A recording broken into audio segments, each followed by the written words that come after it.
दोस्तों, अगर हमसे कोई पूछे कि कुछ ऐसे इंसानों का नाम बताओ जिन्होंने हमें आज़ादी की लड़ाई में जीत दिलाई थी, तो हम सीधा सा बोलेंगे महात्मा गांधी, भगत सिंह। दोस्तों, हमें तो ये भी पता है कि आज़ादी की लड़ाई में बस इन तीनों का ही नहीं, बहुत सारे अन्य ऐसे लोग जिन्होंने हमें आज़ादी की लड़ाई में जीत दिलाने की कोशिश की है, जो मात्र 16 साल की उम्र में आज़ादी की लड़ाई में चल पड़े थे। और दोस्तों, मैं आपको ये बता दूं कि उनका जन्म 27 अक्टूबर सन 1904 को कोलकाता के एक साधारण से परिवार में हुआ था।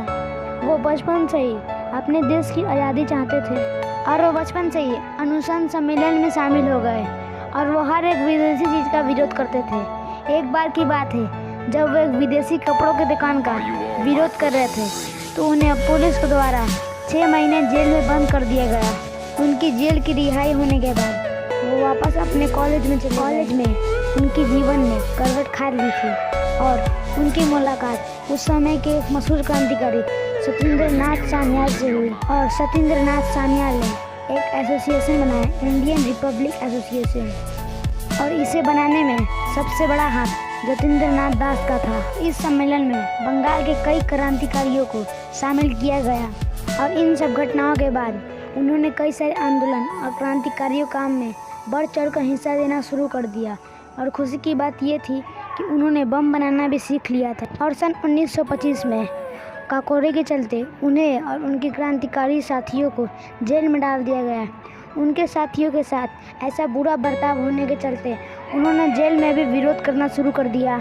उनकी साहस को देखते हुए जेल वालों ने उन्हें जेल जाने के 21वें दिन रिहा कर दिया। सान्याल से दोस्ती होने के बाद अब उनकी दोस्ती भगत सिंह से भी हो चुकी थी और वो अब नेशनल कांग्रेस पार्टी के लिए काम कर रहे थे। और उसी वक्त उन्हें भगत सिंह का निमंत्रण आया कि आप आगरा आइए और बम बनाना सीखिए। और उसके बाद जतीन्द्र नाथ दास ने न रात देखा ना दिन, चल पड़े आगरा की तरफ। और जतीन्द्र दास के हाथों से बनाया गया बम एक असेंबली में फेंक दिया गया और उन्हें सन 1929 में अंग्रेज़ों के द्वारा गिरफ्तार कर लिया गया और उन्हें एक लाहौर के मशहूर जेल में डाल दिया गया।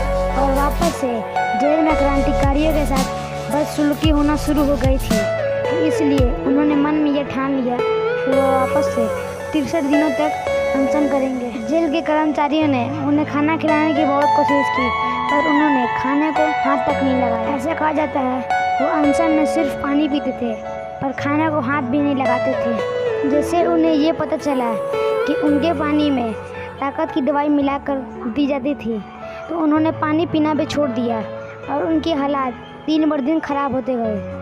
उनके कुछ क्रांतिकारी साथियों ने यह भी सुझाव दिया कि ये अनशन तोड़ दे, और उन्होंने माना नहीं। और फिर कर्मचारियों ने उनके नाक में एक नली डालकर उसमें दूध पिलाने की कोशिश की। दूध भी पिया नहीं और झटके से उठने की वजह से उनके गर्दन में दूध अटक गया और उन्हें सांस लेने में तकलीफ होने लगी।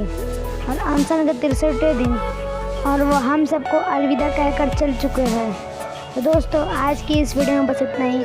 आशा करता हूँ वीडियो अच्छी लगेगी। Please like subscribe.